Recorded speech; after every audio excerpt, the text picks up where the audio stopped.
In this episode, we sit down with Kristyn to unpack what it actually looks like to build a CPG brand from the ground up. From corporate chocolate science to entrepreneurship born out of life-altering moments, this one is real. If you're a founder navigating uncertainty, this conversation will hit home. Is now typically like a busy season for you? Do you have like up and down seasons, or is it? We're reverse to typical chocolate in that our busy season is between like end of April and October is usually one of our worst months. March and October are our worst months. And so we get a little uptick end of November and then into December, but just for a little bit of holiday gifting, but by no means is it our best time of year. So it actually kind of helps us when we're looking for partners to work with, especially manufacturers, and we got burned at this time last year trying to find a manufacturer because people are doing their Santas and their stockings and everything like that. And we're like trying to slid in, and no one was like, no, it's Christmas season. We don't have capacity for you. So for us, that works well. Our last production run was beginning of November, and we're going to be swished until the end of January probably. So we just follow that reverse kind of order to typical chocolate. That makes perfect sense. I mean, you think about chocolate and it's such like a standard gift giving kind of, default, if you will. Yeah. But your positioning is obviously of adventure outdoors and that sort of thing, which I mean, obviously happens all year round. Yeah. But probably more so in the summer. Definitely. Yeah. So with race season, the way we positioned ourselves, and specifically like our endurance bar product being for that in fuel activity, people do really like take it. They're like, our customers are great in that they take it like, okay, I need to eat this while I'm running or just before I run or something like that. And so from that perspective, they stock up in the spring, they've got race season. But then throughout the winter, they don't even think about training with us, or like they don't think about eating it as a treat, because at the end of the day, it's still a chocolate bar that is delicious and indulgent, and you could eat it just exactly like you would eat any other chocolate bar. But the people who are fans of the brand have really like hooked on to it's fuel. So I must only fuel with it kind of perspective, which is kind of cool. So yeah. Is that something that you lean into and you're happy about, or is that almost like a hindrance? Like it's kind of a double-edged sword maybe, right? It's a bit of a double-edged sword, because as both energy bar market and the chocolate market are very saturated in products. And so for us, that was our unique selling point or our neat selling feature. It's like for the energy gels or energy bar category, nobody's doing it in chocolate. And we were the first to do that. But in the chocolate category, we are the ones with the sport packaging to attract a different kind of consumer to that aisle. So the hindrance is that when people do think it's only for energy or only like it's a prescribed product, then they're scared to eat it as a treat as they would snack on regular chocolate. And so that wasn't something we had anticipated. And that's something that when people come up to us at a booth and like, I'm saving my bars for my big event. I'm like, no, you can eat them. Please eat them, and eat them at 3:00 in the afternoon and eat them on the weekend, because they're going to still be as delicious. So it's been a bit of a hindrance in that we really did focus and double down on that in sport usage kind of occasion for the bars. Like you said, though, you are the first to do that, right? To be in that position. Is that something that was always important to you when you were kind of conceptualizing the brand? I think when I was coming up with the brand, the purpose was really like chocolate for function and chocolate for activity. We did a market search to see if there was anybody else doing it, and we just really didn't see anyone going hard on that kind of like messaging. So being the first to market, I don't know that was part of the design process, but at the same time, we love that.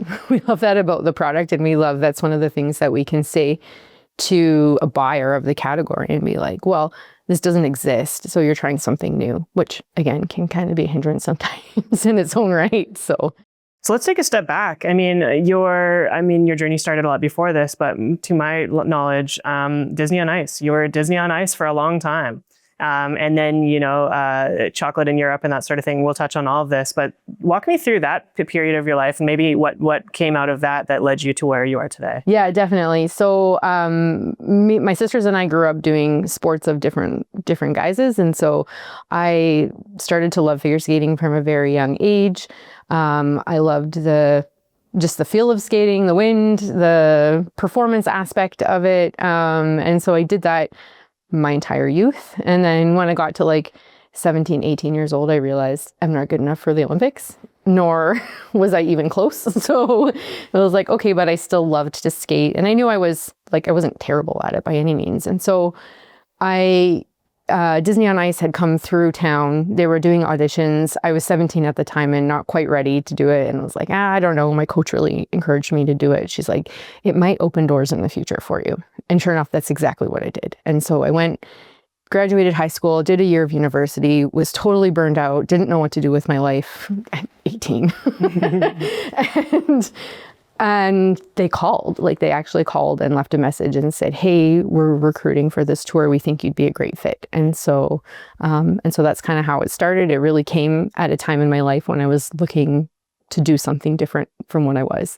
And I got to continue to do something that I loved. I got to skate professionally I was in Beauty and the Beast. And so that was my favorite show growing up.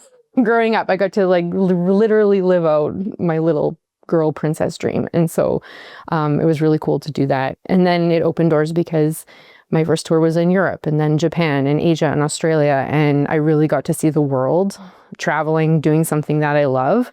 And I kind of told my mom the first year that I came back, I was like, Mom, you need to start mentally preparing for me not to be living in this country. Because at that point, I was given the opportunity to see how big the world was outside of Edmonton. And I took that opportunity, and sure enough, that's what kind of set the wheels in motion for the rest of my career. Wow. Okay. And you did that for 10 years? No, I did that for 4 years. 4 years. So 4 years with Disney on Ice. Okay. And then I came back towards the end of my kind of tenure with Disney on Ice. I started to want to use my brain again and focus on something that I wanted to study. To me, nutrition was really important to fueling as a performer and as an athlete. But I also really liked food. And so I wanted to understand how I could eat good tasting food and be fueled and ultimately maintain the image that I was trying to maintain as a figure skater. And so I understood and figured out that there was a program called Nutrition and Food Sciences at the U of A. And so I enrolled in that degree program thinking I was going to be a dietitian, but ended up taking food science courses. And as I took food science courses, I loved them, really, really loved them, and was like, okay, this is what I want to do with my life.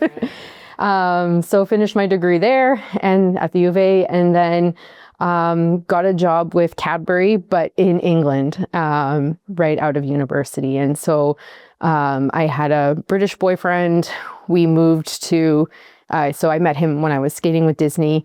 He clearly didn't want to live in Edmonton. So he's like, can we live at home? And I was like, yeah, okay, I'm cool with that. And so I followed him to England, got this job at Cadbury in England at the home of Cadbury in Bourneville, and started my career there and did a 10-year degree in chocolate science after that in Europe.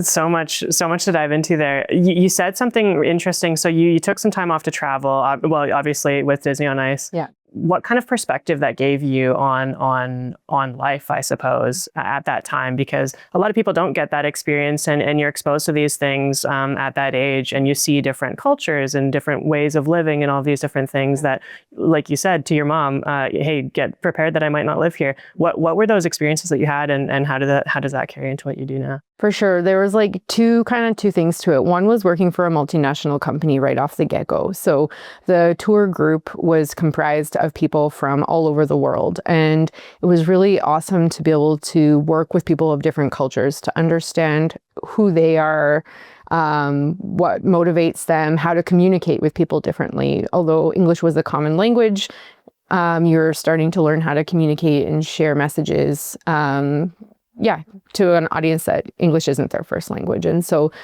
I felt like that was a really important skill, and that interpersonal skills development that was really important. That's really helped me as I've grown in my career and just grown as a person.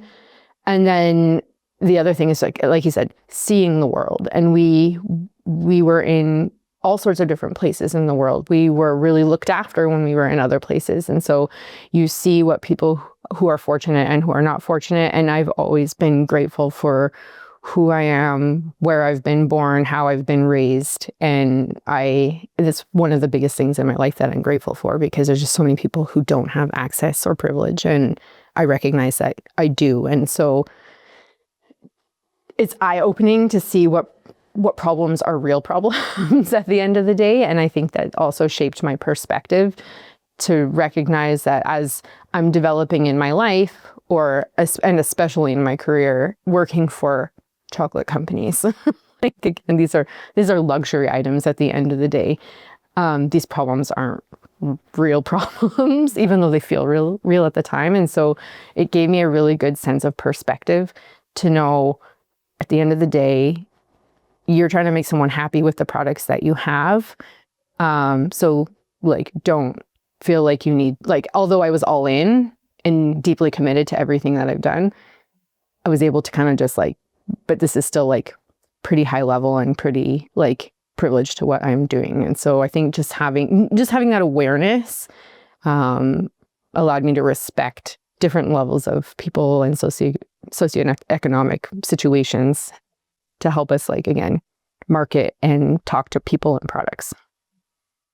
So you go off to the UK and you start learning about I mean, at Cadbury, right? Like everybody knows that name.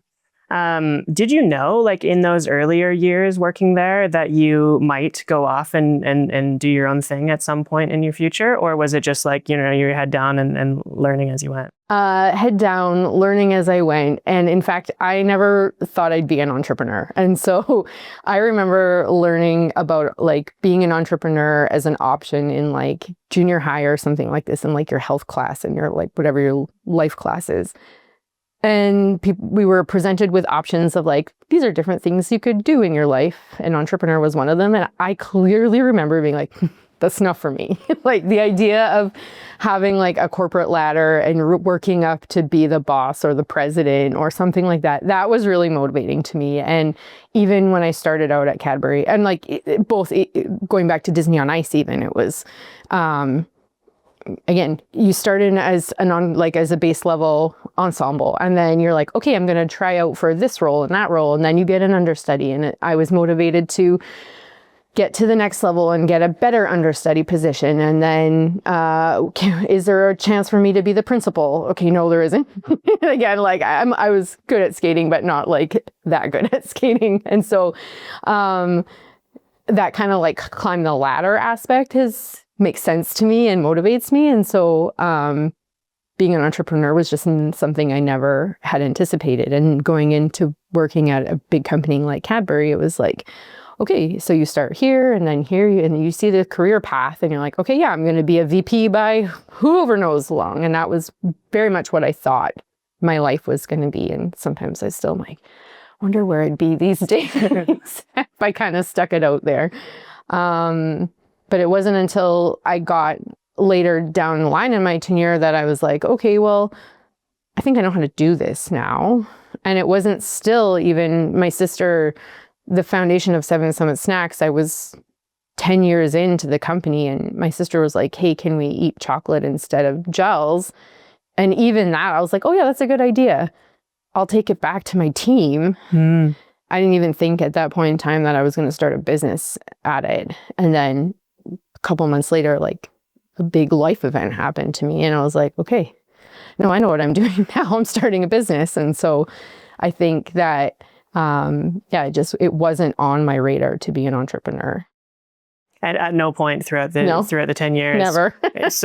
Okay. Yeah. So what changed? What was the life event? Yeah. So my partner at the time, he, British, working at Cadbury in the IT department, he was really motivated to do the 7 summits. And so he believed that Mount Everest was like the pinnacle of human achievement. And so he was on a mission to climb Mount Everest. And so he did Aconcagua in the February, and we had done Mont Blanc together like a year or two before.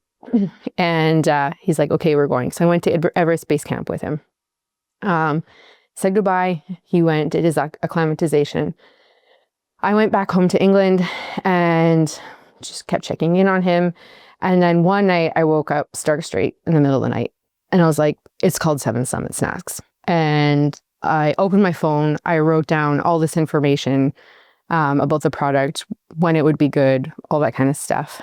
And I looked at the clock and I was like, Robin's on the summit. Like, I knew it was the time that he was going to be on the summit. And I went back to bed. I woke up 2 hours later and I found out he passed away at that point in time. And it was the craziest feeling, and like stark straight woke up. And so I was like, okay. Went back, called to the people that I needed to call. And my sisters came in from Canada. They helped me basically close out, pack up my life. And then I moved home. And then me moving back to Edmonton was the genesis of being an entrepreneur because I needed to find a place to work. Food industry isn't something that's well established from like a corporate perspective in Edmonton or Alberta. And so I started to use what I had learned and to find jobs and to create my own jobs effectively. So, yeah. Why Edmonton? Why did you decide to move from where you were in? I think that from being away from home for so long, which would have been 14 or 15 years at that point in time, I was ready to move home. And even if I fast forward a year before Robin passed, we were planning to move back to Alberta because I was starting to want to have a family, and we were starting to talk about having a family. My sister had just had a child, and I saw that I wanted to be a part of her life as an aunt at that point in time, that we were considering having children. And recognizing that your family support network is gold when you are trying to have a family, and so you have a family. And so although even we were planning to move back to Canada and it was Alberta, like I couldn't convince Robin to live in Edmonton. I think it's a special place. Like when you're from Edmonton, you know you love to be here, and so, or you hate it and you get out. Our third sister is in the latter. And so it was like I just knew I needed to be here on some like internal level, and so came back again, tried to find a job, and was just feeling really rooted here, really rooted to my family, and knowing that the next phase of my life, I'd need to be here and want to be here. So you get back to Edmonton. What's the first step? How do you go about, like, especially when you haven't been planning it for a significant amount of time, right? Like there's a lot of research and there's a lot of things that you can plan for, but there's a lot of things that you just don't know, and you have to learn. So like a couple things happened. Like the idea itself, like my sister came up with the idea in like December, and then Robin passed in May and I was home in July. And in between that May and July period, it was like, okay, it's very clear this is what we're going to do. So went on GoDaddy and registered some domain names, and it's like, we need a website. And then we had another founder who started with my sister and I. She had just finished her MBA. She's a very smart lady about setting up businesses, and that's what she wanted to give it a try. And so she knew a little bit more of the process because of or what we should do to start a business, just because she had left her MBA. And so she was instrumental in getting our business set up. And then, come home. And then I was able to do what I do best in chocolate and consumer science. And I was like, okay, let's go talk to people about our product. And so I knew how to recruit focus groups, run focus groups, do consumer testing. And that's literally what we did. We gathered people in Edmonton. We did one in Edmonton, one in Calgary, and one in Vancouver, to talk to people about our concept. I had learned with my time at Cadbury how to do a concept and how to develop a product to a concept. So I really had foundational training on building a product base or a consumer packaged product, and was able to put that kind of into practice now. And so, we recruited focus groups, we spoke to people, we vetted the idea. I was prototyping in the meantime. I bought some equipment that I could use to help bring these products to life, and just put stuff together. And and started testing it. And people were like, yeah, this is a great idea.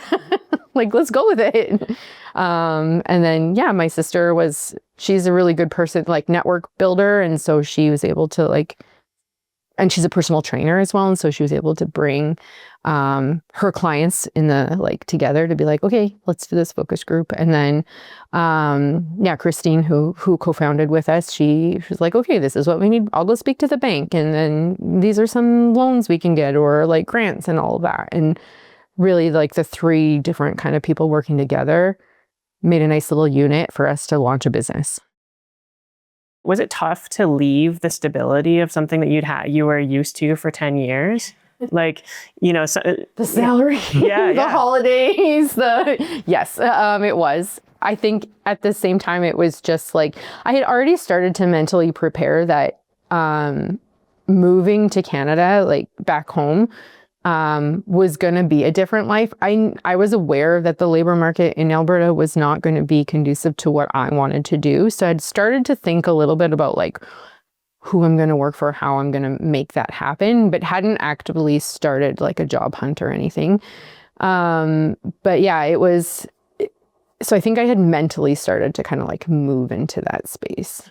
But it requires some level of conviction, whether you're moving to another position or going full on in entrepreneurship and not looking back, like to leave something that you've been at for that length of time is obviously there's a high level of conviction there. Yeah, absolutely. And again, I was really lucky when I was transitioning that, like, I've had a lot of really kind of like serendipitous things happen in my life that allowed me to be where I am today. And after Robin passed, my friend, and was already thinking about moving home, my friend called me one day, like from Edmonton, or she was living somewhere else at the time, but we were friends in Edmonton. And she's like, hey, my dad was golfing with someone and they're looking for like a person who knows chocolate. And I was like, oh, okay. And so exchanged details, and then they got in touch with me, and they were the brand owners for heritage chocolate companies or chocolate brands, and they were bringing these old products back to life. They had the trademark, they had the gumption to launch it, and they just didn't have the technical know-how, and put us in touch. They're from Camrose, and I was able to recreate their products, make manufacturing adjustments for them, and then they had a nice successful 5-year run at bringing back these heritage chocolate companies. So again, like, not knowing where or how I was going to create an income, I had a little bit of leeway when I moved back. I was able to find something that used my skill set and in an area that I love, do it from home, and it allowed me also to pay some bills and then also start my own company. So but yeah, it was just because someone knew someone that they were looking for an expert. And then I was like, okay, and it just really demonstrates the power of network. Absolutely. Yeah. I'm curious, when you're designing a brand and when you're kind of thinking about what it looks like, there's so many things, especially because your previous industry was so related, right? Like, there's certain things that you can plan for, right? You know the industry, CPG. There's different elements, but there's also so much that you can't plan for, especially coming from a very established, worldwide renowned brand to starting your own. What are some of those things in CPG that, you were surprised by in the early stages? Ingredient sourcing was the initial hardest thing to find. Again, when you work at a billion-dollar company, you have access to every single ingredient in the world at good prices. So I knew what prices could look like, but now I'm trying to buy 20 kilograms of chocolate versus 20,000 kilograms of chocolate, and who is going to even talk to me are two completely different things. And so figuring out that relationship of who do I go and buy these chocolates from, because it's not sustainable to buy them from the grocery store, especially when you're looking for quality ingredients. And then the other thing too is just was manufacturing.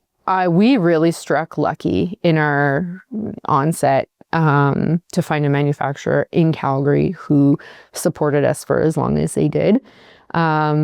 I say we struck lucky, but at the same time, they took us on as a client because of how well thought out the product and business was. And so we made our own luck there, but at the same time, we were grateful to find someone really in our own backyard. But then I took that for granted. And so they changed their business model a year ago. They downsized and they weren't able to look after us anymore, which left us with a big gap. And I didn't have a way to backfill that. So we were literally without product for almost 6 months, with meant no revenue for almost 6 months. This time last year, no chocolate for Christmas. So yeah, I think it's like having those backups and those contingencies is really important, and it can get overlooked for sure. And of course, it had been on my to-do list for a long time, was to find another manufacturer for just in case. But again, as an entrepreneur, when you're balancing so many different things, it's like, okay, well, that can wait. But then it's like, no, like I needed it, and I needed to sort that situation out really fast. And it took 6 months to figure it out. So yeah, that was something that we hadn't foreseen for sure. It's one thing to navigate that challenge like logically, but also like that takes a large toll on your mental too, right? Like you're dealing with a challenge that obviously you probably have orders at the time, you have things that need to go out and be fulfilled, and relationships that have to be upkept, and all of these different things. But I'm curious about you and your mentality going through that process. Like, how did you stay sane? How did you navigate these challenges? Because it's not easy. No. And honestly, I don't know how I've managed the last year. Like, I think I've been running in some like alternate reality, because we've dealt with a lot as a business and as a family as well, because this is a family business. And so, I don't know how I get through the day. I think the craziest thing that's happened in the last like 5 years of my life as well, it's 5 to 6 now, is I used to be, again, like professional figure skater, wanting to climb the corporate ladder, like very type A, very performance driven, very like, this is my plan and this is my backup plan and my backup plan. And really from when Robin passed, and maybe just even slightly before then, I just kept having the rug pulled out for me. And anytime I had a plan, it seemed like, it was like, no, that's not what the universe has for you. Like, it's something else. You have a lesson to learn right now. And I think it was like, I've really learned that in the last 4 years, that, yeah, you do have to have some plans and you need to know where you're going and navigating to. But at the same time, it's like, you can't, or I can't, hinge everything on that anymore. I have to be open to the possibility that things are going to change. And I've had too many life circumstances happen to be like, yeah, no, this is not what is in the stars for you. So yeah, you'll get there, but how you were going to get there is going to be not what you thought. And so I feel like those goals I have in my life are still happening, and I've still achieved some of them. I still have some yet to achieve. But again, it's the how, and the journey is just not what I had expected it to be. And I think that's really important. And that's when I'm forever learning still. The challenges that life throws at any individual is obviously drastically different from small to large scale. But managing those and realistically how you manage those is kind of how you come out stronger or better or worse or whatever the case may be. Yeah. And I think it's just like having the grace to know that you're still going to get there, hopefully, and the hope and faith that you're still going to get there, and just having the grace to recognize or look for those doors that are open in the meantime.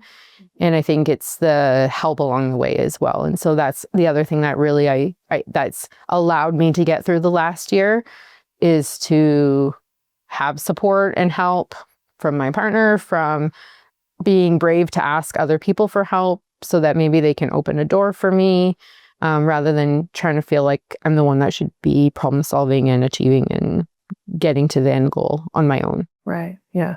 What does that community look like for you? Obviously, you mentioned your partner, your sister, you're in business. We'll chat about family business as well. But outside of that, entrepreneurship in general is hard. Being a founder is hard. And I know for myself, it's the people that aren't necessarily in that sphere, in that world, or can't necessarily relate. You can talk about it, but it's hard to relate on a one-to-one level with experiences that they just simply haven't had. Yeah. Do you surround yourself or with other entrepreneurs, or find a community where you can chat with these people, or is that kind of close in your family, or what does that look like? It's a little bit of both in that our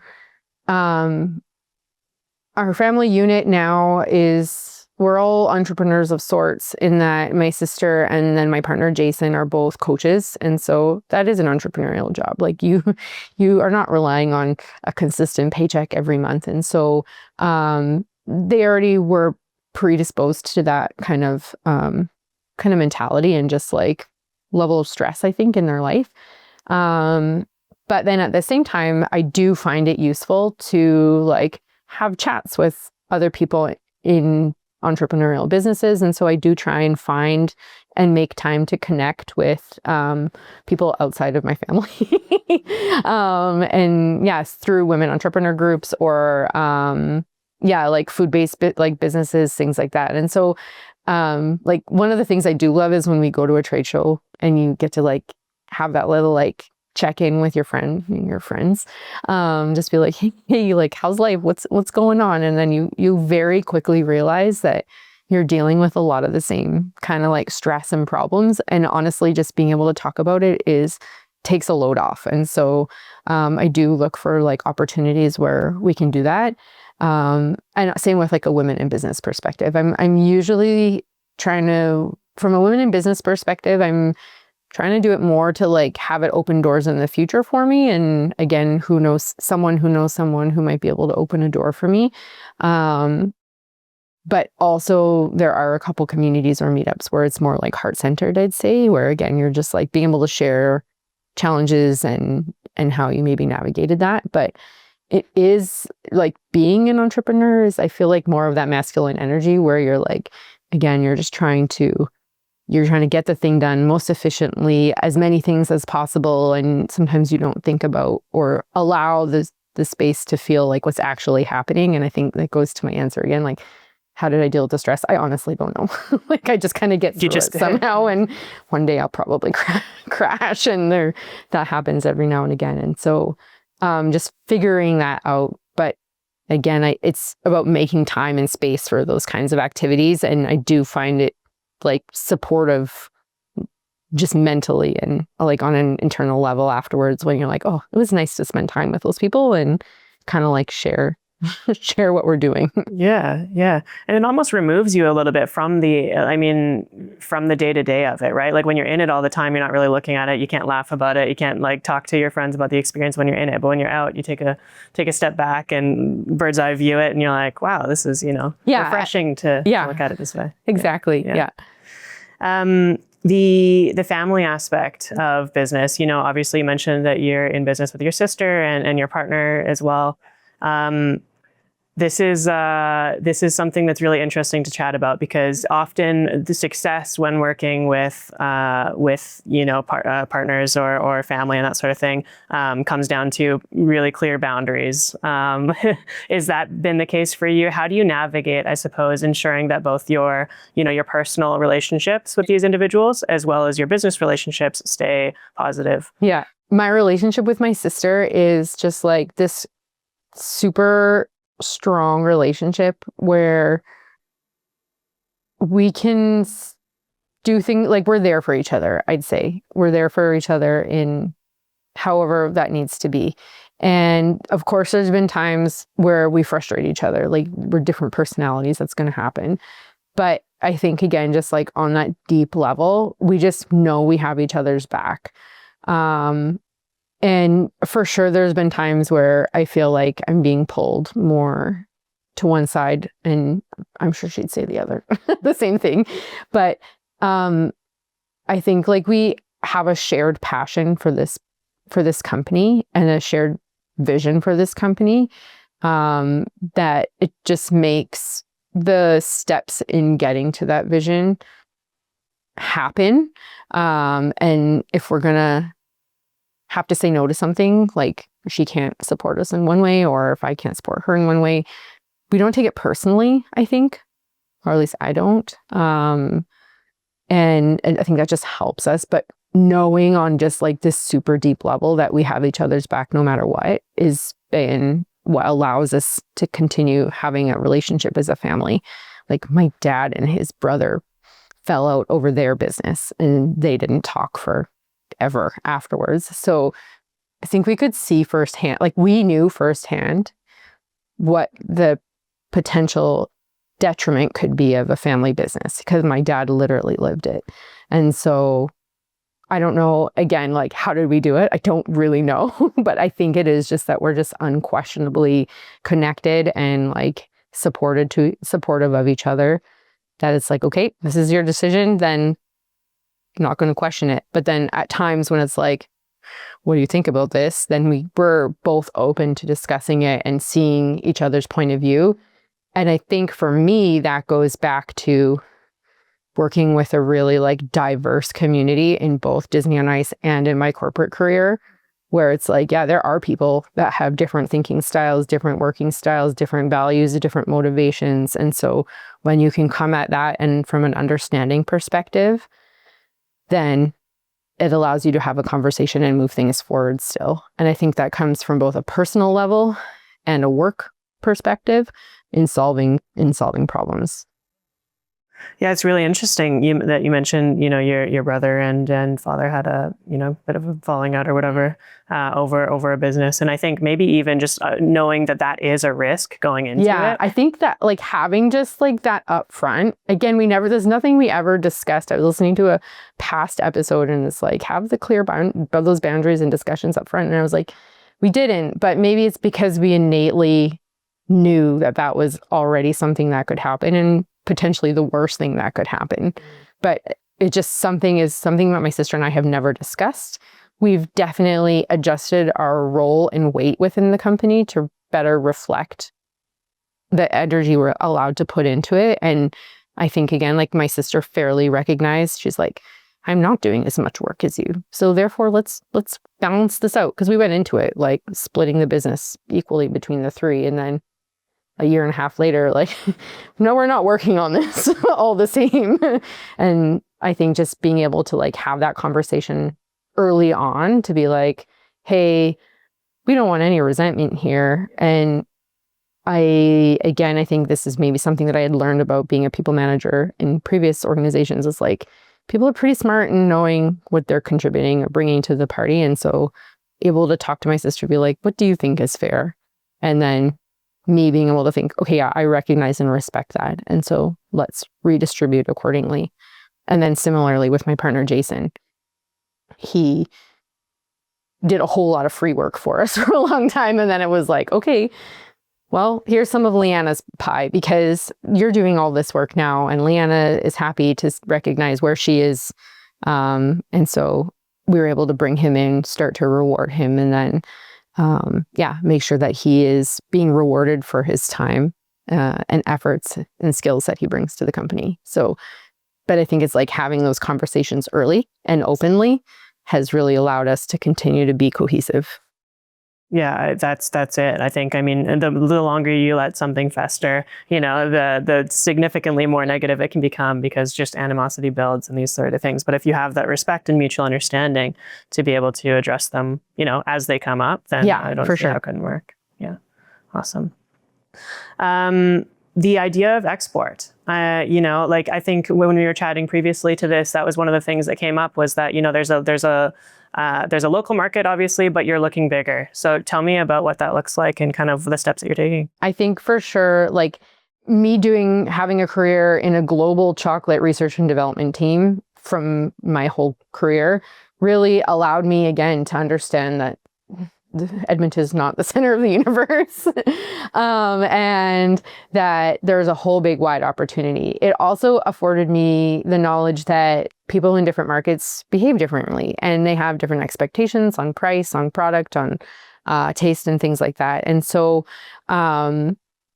from the beginning, in understanding the Canadian chocolate consumer versus the American chocolate consumer, I knew that I have this gut feeling that the product is going to be bigger outside of Canada than in. And not just because the population is 10 times Canada, just in the purchasing behavior and the attitudes and the mentalities for choosing new products, getting behind a health-focused product. I think that just the potential is a lot bigger actually than it is in Canada. And there's huge barriers still in that. Again, there's 10 times more people, but there's 10 times more product out there as well. And so we still have to stand out. And I think definitely in my design process for this product, I've always had the US market in mind. And so we do, and I am really putting a lot of hope behind, and that this is like, I'm putting my chips there, like hoping that this is going to go just based on my experience of working in that market. Same in Europe. I do have a belief that we'll do very well in Europe. I don't have to convince a lot of Europeans that chocolate is good for them. I have to convince Canadians very hard that chocolate is good for them. Interesting. Some Americans, they're just going to buy it because I tell them it's good for them. It's kind of like the different thought. I tell a Canadian that chocolate is good for them. They're like, but is it really? We're very skeptical. We want to do our research, especially in the health space. I tell an American, hey, this is good for you. It's going to help you like when you race. They're like, yeah, awesome. You told me. You look reputable. Let's buy it. Like, just, they're not going to question me. Of course, there's people who are still going to question me, but there's just more people who are going to take it at face value. So that's an opportunity for sure. And then Europeans are going to be like, yeah, why are you telling me? I already know chocolate's good for me. So like, there's just like those different thinking processes are going to lend themselves differently to our brand and create opportunities and in different ways than we do have in Canada. But naturally start in Canada because that's where you're from. Like, we started during the pandemic. We might as well like start in Alberta, and access to resources and everything like that allowed us to do that. And we've probably started in a harder market than starting in the US or in Europe. What do you think? I'm really curious about those kind of consumer behaviors that you're discussing, right? And you established them all perfectly, but what do you think about those experiences from each individual consumer makes them respond in that way? You know, Canadians being very hesitant, Americans being like, yeah, okay, but, and then, Europeans being like, yes, 100%. I think like my experience in living in Europe is that there's a higher value placed on like pleasure and enjoyment. And holistic health or holistic well-being. Holistic well-being is probably a better way to put it. And so that's why there's the Mediterranean diet, which includes like a glass of red wine and olives and cheese and things that are like really yummy, because it's about moderation and education, that this is how it fits you and your life as a whole. And so I think that when you're taught that from early on in your life, then it's just a healthier or mind space to be in when you're approaching consumer packaged goods or any experiences for that matter.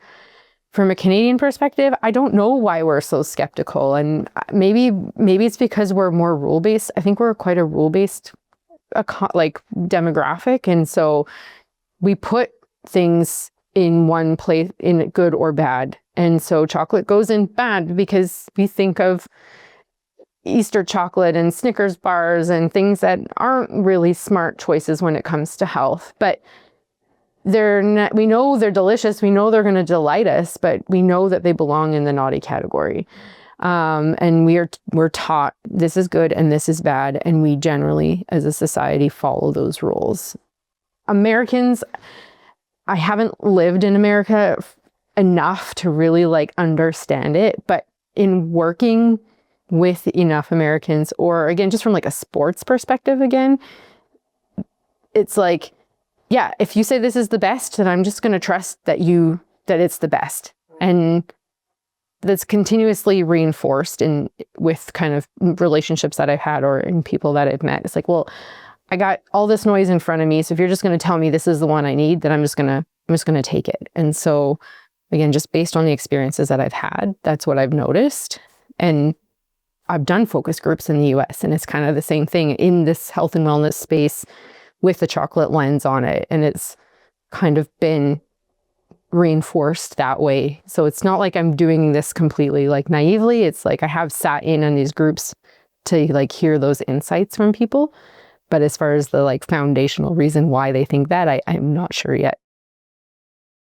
Something that we established at the beginning of the conversation is that you're heavily integrated with the outdoor adventure kind of community, you know? And I'm curious about kind of your approach towards marketing and how you think about that and how you're going to think about that as well when you do export into these different markets. Will it be kind of similar? Do you plan on changing the approach depending on the market? What does that look like? I think it's really interesting because like being in Alberta, for instance, we have such a beautiful access to the mountains and resources and landscapes on your doorstep, but like a little bit of a drive for me. So being outdoors, being active is something that motivated me on a personal, or motivates me on a personal level anyways. And so and really the idea for the product came from that space where we couldn't find products that we wanted to eat while we were doing our activities. And so we created them. Showing people through our marketing that this is what the product is for. Again, like you can have an energy bar, you're not going to like it, but it's going to do the job. Or you can take some chocolate, but it's going to be messy. It's not practical for what you're doing. These things exist, but we've bundled it up into an adventure ready package. We got to show people how that works. And so again, like bootstrapping a company, you're the model, you're the photographer, you're the one creating the content. And so that's how we got started, and that's what we still do now. And then again, like one bar on the shelf in a sea of other different bars is so hard to pick out in a grocery store. But if I go to a gear store when there's maybe like 2 or 3 brands, I'm just completely cutting the rest of the noise out for the consumer. And the other thing that was really important for me to understand, like in how we launch, is I want people, because we're trying to tell people that chocolate is fuel, I want them to be in that mindset when they pick up the bar. So you go down, again, you're at the grocery store, you're buying a Snickers at the checkout, you're hungry, you want something sweet, and you're just going to grab what's there. But if you're going to go into a sport retailer and then you're like, okay, yeah, I'm doing this thing, I should probably buy some fuel for it. You're in that space of, hey, I'm going to be active and I need some fuel. What is there available to me? And so that mental space that you're in, I wanted to be in that space, not for someone to be like at the checkout, be like, oh, well, this looks fun because it's got mountains on it. I don't know what it is, versus like, oh, I'm in the fuel aisle. And so that was a really important, like decreasing the mental gymnastics of someone for a new chocolate or energy bar brand was really important. As we move, so that's working for us in Canada because we've done a couple road trips to Victoria and back and stopped at all the little places and knocked on the doors of the stores and like, hey, buy our stuff. But now as we're trying to like go east and we're trying to get into the United States, we're like, what's our approach? And so we're still approaching it from a gear space first. And so Jason went to a trade show in the US a couple of weeks ago for craft makers of outdoor gear. And so again, perfect environment for us to go to. Outdoor retailers who are looking for new and upcoming brands. And so there was only 1 or 2 other food companies there. It was really great that we showed up, and that's going to have us leads again so that we can get on a gear store shelf in the US.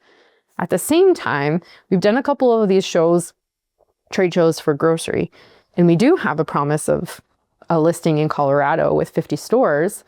And now I'm kind of panicking and being like, okay, I'm going to be on the shelf in an energy bar aisle in a market that has no awareness for us. How the heck are we going to manage this? And that's something that we're trying to figure out. And so we started with the packaging. We're like, we know our box does not stand out on shelf. So we're in the process of redesigning our box so that it stands out better. We know what the shelf set looks like. Anytime we go to the US, we go to a grocery store, we go to the health food stores and we take pictures. And so we know what that shelf set looks like. Okay, so how can we improve it? And so, because if we can't go and do a tour of all these towns, then it's got to be able to be impactful enough. And then whatever the rest of the marketing that goes with it. So, okay, let's enlist and rally some of the running clubs that are like in these towns that are going to have our bars in them, and so that they know. And then we're more than likely, what we've done in the past is like, okay, it's a running group. You've got like 30, 50 people that come out. Here's 30 bars, try them out, and then go buy them at this store and give us a review. And then really developing the community. We are still in business because we have a really loyal community of followers who just recognize there was nothing else out there for them. They like our product and they're big fans. And so that's really important. So it's risky for us to expand geographically, but I think that we do have the mechanisms that work and that we can continue to nurture when we're sitting thousands of kilometers away. I really love that approach of kind of the partnership with running clubs and those kind of things that you're describing that really engage the community that you're serving, right? Scaling that, how do you do that in Colorado and these kind of things is obviously a different beast kind of thing. But I mean, we know, everybody knows that being part of something and being able to rally around an idea or a product in your certain community is what will win, right? Like, it's like you said, it's great to have a great looking box on the shelf, a great looking packaging, but what are people saying about the product and how are they sharing it with their friends? Do you plan on doing kind of community events, that sort of thing, in markets that you approach? Yeah, we do. We hope to, for sure. We had an ambassador program in the past, which was challenging to manage, and it is absolutely something that we would look to reopen in the future, especially like Colorado's looking pretty good for us. And so it's like, okay, who do we know? Who can we figure out that we can know there, and like just start to develop that relationship, because we do recognize that it will have power, and you need to have people talking about the product. We do best in the stores where the store manager or the staff know about the product, know how to offer it up as an alternative, and genuinely like it as well. And so where we can continue to develop those relationships. Again, someone stocking a store of a grocery store is not going to do that for you, but you have a community like a running group or a cycling, mountain biking group that's like, hey, everyone's fueling on Seven Summit snacks now, then you have the repeat customer base, and they know to go back and they know where to go, and we can reward them for their efforts through pricing, and there's different ways to do that. So really cool. Yeah. I love the I really have always admired the partnership or the ambassador program approach with CPG. That is how you find a community, right? Yeah. People that follow these people for the same reasons that you're trying to get your product out there. So, and at the end of the day, it's the word of mouth that is what makes it stick. Endurance athletes are really notoriously difficult to change behavior, because once you find a product that works for you, like on a physical level, you're like, I don't want to mess with this. And so what we've found in the stories that I love to hear is we go to an event and someone comes to the booth and they're like, we tried your product. I think it was so good. It really got me out of this hole. And I'm like, oh, where did you try it? Oh, my friend brought it. She rides in this mountain bike group, and I ride in this mountain bike group, and she had some in her bag, and I was flagging and she gave it to me. We hear that story so many times every year, and it warms my heart. And that's the power of the community, because we touch someone's life and then it helped them and when they were feeling really crappy, and then now they're hopefully going to pass that along as a word of mouth. So it's really like old school, just word of mouth marketing, but it's the deepest, richest way that we can do it.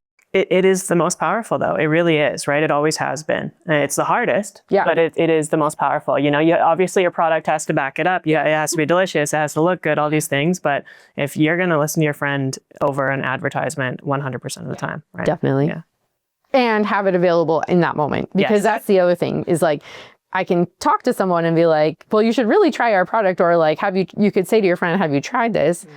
But then they still have to go to the store or go online and buy it. The fact that there are people out there who are just like, here you go. Yeah. That's the power, like superpower. And that's what we hope to bring with our ambassador program as well, to be like, ensure that their pockets are stocked at all times. Stuffed. Yeah. We've talked about that from a guerrilla marketing perspective as well. It's like, just go for a run one day in our vest and just start handing out bars to people. But we're also a little shy that way. So. That's awesome.